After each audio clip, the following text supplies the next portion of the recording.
स्वागत है सभी मित्रों का एक बार फिर से भारतीय विजन क्लासेस पर। आज यह क्लास बहुत ही महत्वपूर्ण होने वाला है, खासकर झारखंड पीजीटी हिंदी 2023 की तैयारी कर रहे सभी विद्यार्थियों के लिए यह क्लास बहुत ही महत्वपूर्ण है। सभी झारखंड पीजीटी हिंदी 2023 की तैयारी कर रहे हिंदी विद्यार्थियों को मैं यह बता देना चाह रहा हूँ कि भारतीय विजन क्लासेस पर झारखंड पीजीटी हिंदी 2023 की बेहतरीन तैयारी कराई जा रही है और पीडीएफ नोट्स भी बिल्कुल फ्री में दी जा रही है। अतः झारखंड पीजीटी हिंदी 2023 के जितने भी विद्यार्थी तैयारी कर रहे हैं आज ही जुड़े भारतीय विजन क्लासेस से और उसे सब्सक्राइब करें, बेल आइकन को क्लिक करें, क्योंकि यहाँ आपका बिल्कुल बेहतरीन तैयारी कराई जाएगी, वो भी फ्री, कोई पैसे नहीं देने हैं। चलिए आज प्रारंभ करते हैं झारखंड पीजीटी हिंदी के सिलेबस में लगे मानसरोवर भाग 1 की तीसरी कहानी। मित्रों, भारतीय विजन क्लासेस के प्लेलिस्ट में जाइएगा, वहाँ आपको मानसरोवर भाग 1 के 2 कहानी पढ़ाई जा चुकी है, उसके एमसीक्यू भी कराए जा चुके हैं। यानी ईदगाह और अलग योजना को पढ़ाया जा चुका है और उसका एमसीक्यू भी हो चुका है। आज हम तीसरी कहानी प्रारंभ करते हैं, माँ। माँ कहानी, लेखक मुंशी प्रेमचंद। मित्रों, मुंशी प्रेमचंद का जीवन परिचय बहुत ही अच्छी तरीके से बेहतरीन ढंग से आपको अगर पढ़ना हो तो भारतीय विजन क्लासेस के प्ले लिस्ट में जाइए, वहाँ आपको मुंशी प्रेमचंद का बेहतरीन जीवन परिचय मिलेगा। तो माँ कहानी के लेखक कौन है? मुंशी प्रेमचंद। माँ कहानी कौन सी विधा है? तो कहानी है, सबको पता है। माँ क्या है? कहानी है। प्रश्न ऐसे आ सकता है, माँ मुंशी प्रेमचंद रचित माँ किस विधा की रचना है? तो कहानी है। प्रकाशन वर्ष 1929 ईस्वी। किस पत्रिका में प्रकाशित हुई थी माँ कहानी? तो माधुरी पत्रिका में प्रकाशित हुई थी। सभी बिंदु महत्वपूर्ण है। लेखक मुंशी प्रेमचंद, विधा कहानी, माँ का प्रकाशन वर्ष 1929 और किस पत्रिका में प्रकाशित हुई है? तो माधुरी पत्रिका में प्रकाशित हुई है। अब आगे हम माँ कहानी के प्रमुख पात्र को देखेंगे। पहला पात्र इसमें है आदित्य। प्रकाश का पिता है और करुणा के पति हैं। आदित्य जो है प्रकाश के पिता और करुणा के पति हैं। आदित्य एक राजनीतिक पुरुष था जो समाज और राष्ट्रहित के नाम पर मर मिटता था। प्रकाश जो था एक राजनीतिक पुरुष था जो समाज और राष्ट्रहित के लिए मर मिटता था, यानी समाज सेवी व्यक्ति था। आदित्य कौन था? तो समाज सेवी व्यक्ति था जिसका संबंध राजनीतिक से था। वह समाज और राष्ट्र हित के नाम पर मर मिटने के लिए भी तैयार रहता था। राष्ट्र सेवा के कारण एक हिंदुस्तानी मजिस्ट्रेट द्वारा जरा सी बात के लिए 3 साल की सजा काटकर आज घर लौट रहा है। आदित्य जो है राष्ट्र सेवा यानी राष्ट्र सेवा करते थे, जिसके कारण एक हिंदुस्तानी मजिस्ट्रेट द्वारा जरा सी बात के लिए 3 साल की सजा सुनाई जाती है और उस सजा को काट कर वे आज घर लौट रहे हैं। कौन? तो आदित्य। जेल में आदित्य तपेदिक का रोगी बनकर घर लौटता है। यानी जेल से जब आदित्य घर लौटता है तो तपेदिक का रोगी बनकर घर लौटता है।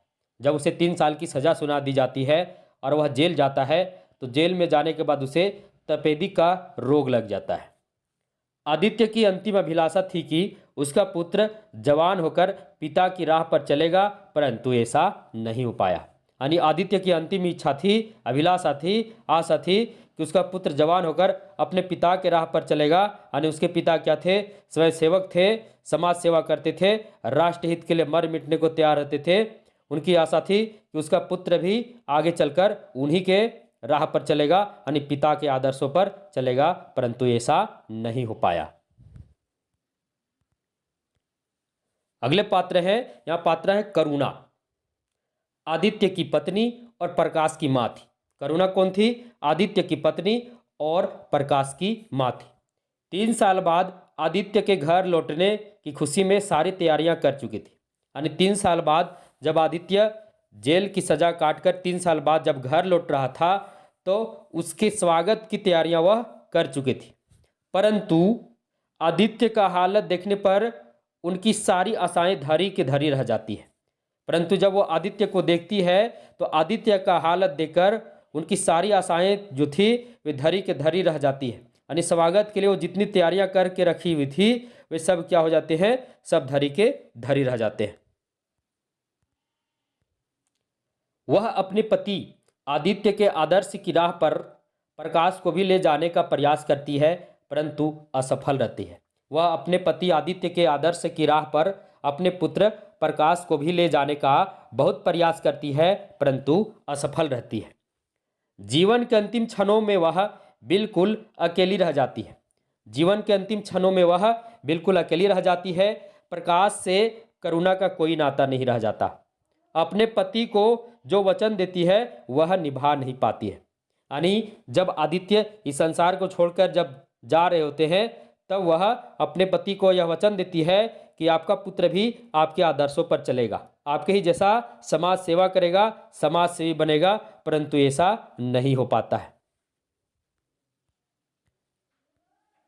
अगला पात्र है प्रकाश। प्रकाश आदित्य और करुणा का एकमात्र पुत्र है। प्रकाश जो है वह आदित्य और करुणा का एकमात्र पुत्र है। वह अपने पिता के आदर्शों के बिल्कुल विपरीत चलता है। यानी वह अपने पिता के आदर्शों के बिल्कुल विपरीत है। उसका जो आचरण है, उसका व्यक्तित्व है, वह उसके पिता के आदर्शों से बिल्कुल क्या है, विपरीत है। प्रकाश को विश्वविद्यालय से वजीफे भी मिलता है। प्रकाश को विश्वविद्यालय से वजीफे भी मिलता है। करुणा की आशा थी कि उसका पुत्र प्रकाश करुणा की आशा थी कि उसका पुत्र प्रकाश अपने पिता के जैसा ही राष्ट्रहित के लिए समाज सेवी बने, परंतु प्रकाश सरकारी मजिस्ट्रेट बनना चाहता है। यानी करुणा की आशा थी कि उसका पुत्र जो एकमात्र पुत्र प्रकाश है वह अपने पिता जैसा ही राष्ट्रहित के लिए समाज सेवी बनेगा, परंतु प्रकाश क्या चाहता है, सरकारी मजिस्ट्रेट बनना चाहता है।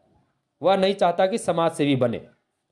मां के न चाहने पर भी प्रकाश सिविल परीक्षा की तैयारी के लिए सरकारी वजीफे से इंग्लैंड यानी यूरोप चला जाता है। मां के न चाहने पर भी प्रकाश सिविल परीक्षा की तैयारी के लिए सरकारी वजीफे मिलने से वह कहाँ चला जाता है, तो इंग्लैंड चला जाता है। जबकि यह उसकी मां करुणा नहीं चाहती। करुणा चाहती है कि उसका पुत्र क्या बने, अपने पिता के आदर्श पर चले और पिता की राह पर चले, राष्ट्रहित के लिए मरे, है ना, समाज सेवी बने, परंतु प्रकाश नहीं चाहता है। वह क्या चाहता है, वह सरकारी आदमी बनना चाहता है। ये थे माँ कहानी के पात्र। इसमें एक भिखारिन भी आती है, परंतु उसका जिक्र ज़्यादा नहीं है। अब आगे बढ़ते हैं। अब हम प्रारंभ करते हैं कथा सार को। आपको पात्र परिचय पढ़ने के बाद आपको मालूम चल गया होगा कि इस कहानी में हुआ क्या है। इसमें तीन मुख्य पात्र हैं, आदित्य, करुणा और प्रकाश। आदित्य और करुणा क्या है, पति पत्नी है, और प्रकाश उनका क्या है, बेटा है। आदित्य क्या है, आदित्य 3 साल की जेल की सजा काटकर आज घर लौटा है, और घर लौटने के बाद उसका हालत बहुत ही क्या है, खराब है। करुणा जब उसको देखती है तो वह क्या रहती है, वह आश्चर्यचकित रह जाती है। जिस रूप में उस अपने पुरुष को देखना चाहती है वैसा बिल्कुल नहीं हो पाता है। जब आदित्य इस संसार को छोड़कर जाता है तो वह अपने पुत्र को अपनी पत्नी को सौंप कर जाता है, और उसे आशा होता है कि मेरा पुत्र भी मेरे जैसा ही एक आदर्श पुरुष बनेगा, समाज सेवा करेगा, समाज हित के लिए कुछ करेगा। परंतु प्रकाश वैसा नहीं करता है।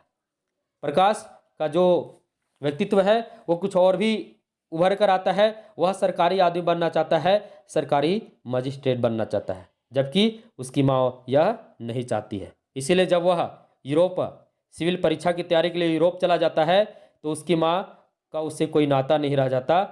यहाँ तक कि प्रकाश का जब पत्र आता है तो उसकी माँ क्या करती है, करुणा फाड़ कर फेंक देती है, और अंत में क्या करती है, उसे राख जलाकर राख भी कर देती है। चलिए आप चलते हैं इस कहानी के कथासार को हम पढ़ते हैं। बंदी 3 साल की सजा काटकर आज घर आ रहा है। बंदी 3 साल की सजा काटकर आज घर आ रहा है। करुणा अपने पति के स्वागत के लिए संपूर्ण तैयारियां कर रखी थी, परंतु वह अपने पति का हालत देखकर चकित सी रह जाती है। और उसके सारे मंसूबे धूल में मिल जाती है। बंदी 3 साल की सजा काटकर आज घर आ रहा है। करुणा अपने पति के स्वागत के लिए संपूर्ण तैयारियां कर रखी थी, परंतु वह अपने पति का हालत देखकर चकित सी रह जाती है और उसके सारे मंसूबे धूल में मिल जाती है। प्रकाश को जेल में तपेदिक का रोग हो जाता है। प्रकाश को जेल में क्या हो जाता है? तपेदिक का रोग हो जाता है, जिससे उसका शरीर सूखकर कांटा हो जाता है। तपेदिक बहुत ही खराब रोग है। यह रोग लगने से व्यक्ति का शरीर क्या हो जाता है? बिल्कुल सूख जाता है। तो प्रकाश के जब 3 साल की सजा होती है तो वह जेल में जाने के बाद उसे तपेदिक का रोग हो जाता है, जिससे उसका शरीर सूखकर कांटा हो जाता है। जीवन के अंतिम क्षण में वह करुणा से अपने पुत्र का भार और उसे राष्ट्रहित पर ले जाने का आशीर्वाद देता है। यानी जीवन के अंतिम क्षण में वह अपने पुत्र का भार करुणा को सौंप कर जाता है और वह उसे राष्ट्रहित पर ले जाने का भी आशीर्वाद देता है कि मेरा पुत्र भी मेरे जैसा ही राष्ट्रहित के लिए मरेगा, समाज सेवा करेगा। जवानी में ही विधवा हो गई करुणा को अब कोई चिंता नहीं। वह प्रकाश को बड़े ही लाड प्यार से पालन पोषण करती है और उसे बड़ा भी करती है। उसकी यही हार्दिक अभिलाषा है कि उसका प्रकाश जवान होकर पिता का पथगामी हो, परंतु प्रकाश का व्यक्तित्व आदित्य से बिल्कुल विपरीत है। यानी जवानी में ही करुणा क्या हो जाती? विधवा हो जाती है। फिर भी उसे कोई चिंता नहीं है। वह अपने प्रकाश के प्यार में सब कुछ भूल जाती है और अपने प्रकाश को, अपने पुत्र को बड़े लाड प्यार से पालन पोषण करती है। उसकी यही हार्दिक अभिलाषा है कि उसका प्रकाश जवान होकर पिता का पथगामी हो, परंतु प्रकाश का व्यक्तित्व क्या है? बिल्कुल अपने पिता से अलग है, विपरीत है। प्रकाश एक होनहार लड़का है जिसे विश्वविद्यालय से वजीफे भी मिलते हैं। प्रकाश मतलब होनहार है, पढ़ने में तेज विद्यार्थी है और उसे विश्वविद्यालय से वजीफे भी मिलते हैं। उड़ीसा में अकाल पड़ने पर माँ उसे वहां की स्थिति जानने के लिए उड़ीसा भेजना चाहती है। यानी उड़ीसा में एक बार अकाल पड़ जाता है और अकाल पड़ने पर माँ उसे वहां की स्थिति जानने के लिए उड़ीसा भेजना चाहती है, परंतु वह कहाँ चला जाता है? तो लंदन चला जाता है, यानी सिलोन चला जाता है, परंतु उड़ीसा नहीं जाता। यानी माँ की आशा होती है कि वो उड़ीसा जाए और वहाँ के पीड़ितों को देखे, वहाँ का स्थिति को जाने, परंतु वह उसको ये सब में मन नहीं लगता है और वह कहाँ चला जाता है? तो लंदन चला जाता है, सिलोन चला जाता है। माँ चाहती है कि प्रकाश आगे बढ़कर स्वयं सेवक बने, परंतु वह क्या बनना चाहता है? तो मजिस्ट्रेट बनना चाहता है। यानी करुणा की आशा है, यानी करुणा चाहती है कि क्या उसका पुत्र प्रकाश आगे बढ़कर स्वयं सेवक बने, समाज सेवा करे, परंतु प्रकाश क्या चाहता है? वह चाहता है कि वह मजिस्ट्रेट बनेगा। मजिस्ट्रेट बनकर क्या करेगा? समाज की सेवा करेगा, यह वह चाहता है। यानी प्रकाश सरकारी आदमी बनना चाहता है, जबकि उसकी माँ चाहती है कि तुम सरकारी आदमी ना बनो, तुम समाज सेवा करो, राष्ट्रहित के लिए क्या करो? मर मिटो, राष्ट्रहित के लिए अपने कार्य करो, परंतु वह ऐसा नहीं चाहता, वह मजिस्ट्रेट बनना चाहता है। करुणा के न चाहने पर भी वह सरकारी वजीफे से सिविल सर्विस की परीक्षा की तैयारी के लिए इंग्लैंड चला जाता है। यानी करुणा के न चाहने पर भी वह मतलब प्रकाश सरकारी वजीफे से सिविल सर्विस की परीक्षा की तैयारी के लिए कहाँ चला जाता है? इंग्लैंड चला जाता है। प्रकाश के इंग्लैंड जाने के बाद करुणा का प्रकाश से कोई नाता नहीं है। कहानी के अंत में करुणा का भग्न हृदय पति के स्नेह स्मृति में विश्राम कर रहा था। यानी कहानी के अंत में करुणा का भग्न हृदय का मतलब होता है जिसका हृदय बिल्कुल टूटा हुआ। तो करुणा का हृदय बिल्कुल टूट जाता है, क्योंकि करुणा को जो आशा था अपने पुत्र से वह बिल्कुल नहीं हो पाता है। करुणा को अपने पुत्र से आशा था कि उसका पुत्र आगे चलकर अपने पिता के आदर्शों पर चलेगा, पिता के कदमों पर चलेगा, परंतु ऐसा नहीं हो पाता है, क्योंकि उसके पिता की जो मृत्यु हुई थी, जो 3 साल की सजा हुई थी, वह भी किसी सरकारी मजिस्ट्रेट के द्वारा ही हुई थी, जिसके कारण वह नहीं चाहती थी कि उसका पुत्र भी सरकारी मजिस्ट्रेट बने। परंतु जब प्रकाश नहीं मानता है अपने जिद से, वह लंदन चला जाता है, यूरोप चला जाता है, तो कहानी के अंत में करुणा का जो हृदय है वो अपने पति के स्नेह स्मृति में विश्राम कर रहा था, अर्थात वही संसार को छोड़कर चली गई थी। बहुत ही दुख भरी कहानी थी एक माँ के लिए, माँ का जो सपना होता है, इस कहानी में वह सपना पूरा नहीं हो पाता है। वो पति से जिस प्रकार की पति को कहती है वो अपने पुत्र को आपके राह पर ले जाएगी, परंतु ऐसा नहीं हो पाता है। अब हम यहां देखेंगे इस कहानी के प्रमुख संवाद।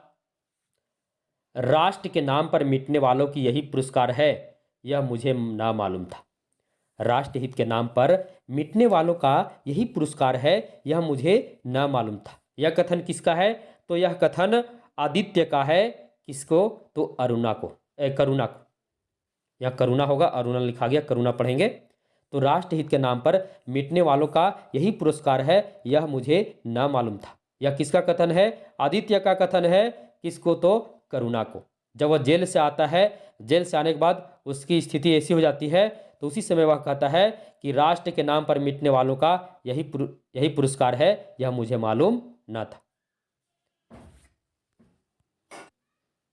क्योंकि जिस समय आदित्य राष्ट्र सेवा में जुड़ा हुआ था, उस समय उसके आगे पीछे कई सारे आदमी लगे हुए रहते थे, पर जैसे वह जेल चला गया तब सभी लोग क्या हुए? उनसे अपने आंखें फेर लिए। किन्हीं को उसे कोई मतलब नहीं था। इसलिए वह कहता है, जब वह जेल से आता है तो कहता है राष्ट्र के नाम पर मिटने वालों का यही पुरस्कार है, यह मुझे ना मालूम था। वह किसे कहता है? तो करुणा को कहता है। आगे, सेवा स्वयं अपना पुरस्कार है। सेवा स्वयं क्या है? अपना पुरस्कार है। मेरी भूल थी कि मैं इसके लिए यश और नाम चाहता था। सेवा स्वयं अपना पुरस्कार है। मेरी भूल थी कि मैं इसके लिए यश और नाम चाहता था। यह कथन किसका है? तो यह भी कथन आदित्य का है। किसके प्रति? तो करुणा को।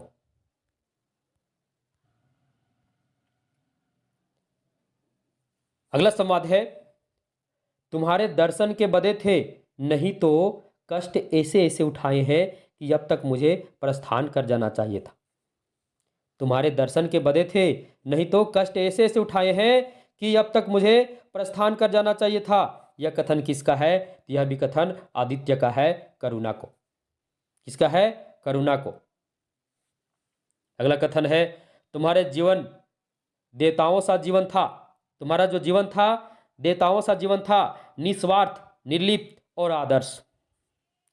यह कथन किसका है? तो यह कथन करुणा का है, आदित्य को। जब आदित्य अपने जीवन के अंतिम क्षणों में रहता है तो वह करुणा से कहता है कि प्रिय, मुझे बताओ कि मेरा जीवन कैसा रहा। मैं अपने जीवन पर हंसूं, रहूं या अपने जीवन पर खुश हूं। तब करुणा कहती है कि तुम्हारा जो जीवन था वह देवताओं का सा जीवन था, निस्वार्थ, निर्लिप्त और आदर्श। अगला कथन है, वह हिंदुस्तानी था जिसने तुम्हारे बाबूजी को जरा सी बात पर 3 साल की सजा दे दी। यह कथन किसका है? यह भी कथन करुणा का है। किसको? तो प्रकाश को। प्रकाश क्या बनना चाहता था? सरकारी मजिस्ट्रेट बनना चाहता था। तब करुणा कहती है कि तुम सरकारी मजिस्ट्रेट बनना चाहते हो, वह भी सरकारी मजिस्ट्रेट हिंदुस्तानी ही था जो तुम्हारे बाबूजी को जरा सी बात पर 3 साल की सजा दे दी, और उसी सजा के कारण तुम्हारे बाबूजी को तपेदिक हो गया और वह इस संसार को छोड़कर चले गए। इसीलिए करुणा नहीं चाहती थी कि उसका पुत्र भी सरकारी आदमी बने, क्योंकि सरकारी आदमी सरकार का गुलाम होता है, सरकार के कहने पर ही कार्य करता है। वह नहीं चाहती थी कि प्रकाश भी ऐसा करे। अगला कथन है, तुम्हें जाति सेवा में मग्न होकर तुम्हारे बाबूजी की आत्मा प्रसन्न होगी। यानी करुणा प्रकाश को कहती है, जब प्रकाश जा रहा होता है इंग्लैंड, तब वह कहती है, मुझे तो आशा थी कि तुम अपने पिता के आदर्श पर चलोगे, तुम्हें जाति सेवा में मग्न देखकर तुम्हारे बाबूजी की आत्मा को प्रसन्न होगी, परंतु ऐसा तो नहीं हो पाया। यह भी कथन किसका था? करुणा का कथन था, प्रकाश को। जब प्रकाश सरकारी सिविल परीक्षा की तैयारी के लिए इंग्लैंड जाता है और सरकारी मजिस्ट्रेट बनना चाहता है, तो वह करुणा प्रकाश को कहती है कि तुम्हें जाति सेवा में मग्न देखकर तुम्हारे बाबूजी की आत्मा प्रसन्न होगी, यह मैं चाहता था, परंतु यह मेरा सपना अधूरा रह गया। यह कथन किसका है? करुणा का, प्रकाश को। अब हम आगे देखते हैं इस कहानी में आए कुछ प्रमुख पंक्तियां जो बहुत ही महत्वपूर्ण है परीक्षा की दृष्टि से। परीक्षा में पंक्तियां आ सकती हैं, यह पंक्ति किस कहानी से ली गई है। पहला पंक्ति यह है, वह उसका प्यारा पति ही था, किंतु शौक उसकी सूरत कितनी बदल गई थी। वह जवानी, वह तेज, वह चपलता, वह सुगठन सब प्रस्थान कर चुका था, केवल हड्डियों का ढांचा रह गया था। यह किस कहानी से लिया गया है? तो यह माँ कहानी से लिया हुआ पंक्ति है।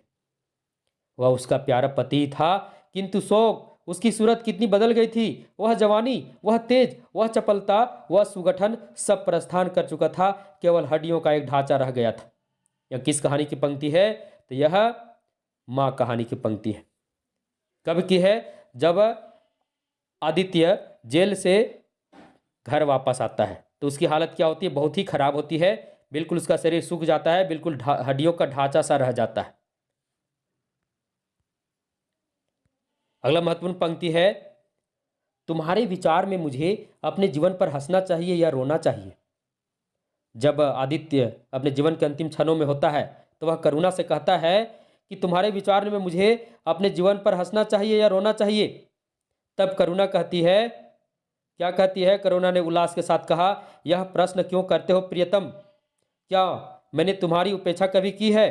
तुम्हारा जीवन देवताओं सा जीवन था, निस्वार्थ, निर्लिप्त और आदर्श। यह भी महत्वपूर्ण पंक्ति है परीक्षा की दृष्टि से, खासकर झारखंड पीजीटी की तैयारी कर रहे विद्यार्थियों के लिए बहुत ही महत्वपूर्ण है। और एक एक तथ्य को ध्यान से पढ़ेंगे, परीक्षा की दृष्टि से बहुत ही महत्वपूर्ण है।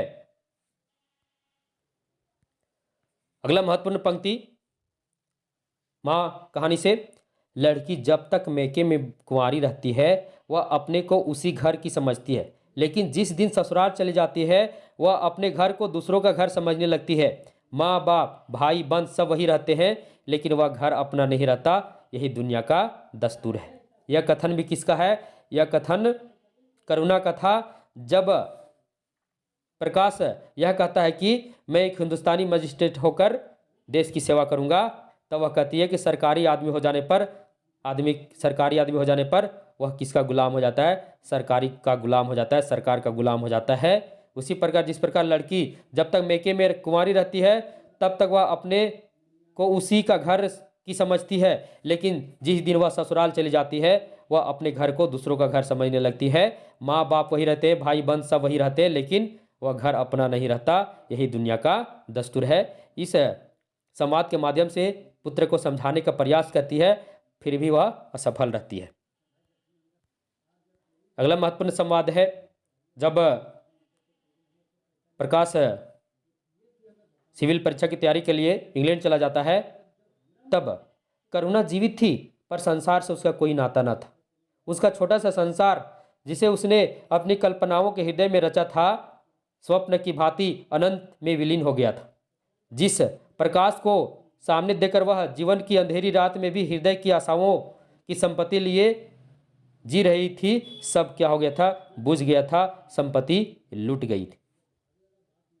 अब न कोई आश्रय था और न उसकी जरूरत। यह संवाद, यह पंक्ति तब का है जब प्रकाश इंग्लैंड चला जाता है। इस कहानी का अंतिम संवाद, और कह सकते कहानी का अंतिम यह पंक्ति है, प्रातःकाल लोगों ने देखा पंछी पिंजरे से उड़ चुका था। आदित्य का चित्र भी अभी उसके शून्य हृदय से चिपटा हुआ था। भग्न हृदय पति के स्नेह स्मृति में विश्राम कर रहा था और प्रकाश का जहाज यूरोप चला जा रहा था। ये इस कहानी का अंतिम पंक्ति है। मित्रों, मुझे उम्मीद है कि वीडियो आपको बहुत ही अच्छा लगा होगा। इसका MCQ है वह नेक्स्ट डे में आपको जरूर कराऊंगा। तब तक के लिए मैं आपसे विदा लेता हूं। आपसे एक बार पुनः रिक्वेस्ट करता हूं कि भारतीय विजन क्लासेस को जरूर से जरूर सब्सक्राइब कर देना और बेल आइकन को भी क्लिक कर देना। खासकर झारखंड पीजीटी के विद्यार्थियों के लिए यहाँ पर सब कुछ फ्री में तैयारी कराई जा रही है। साथ ही साथ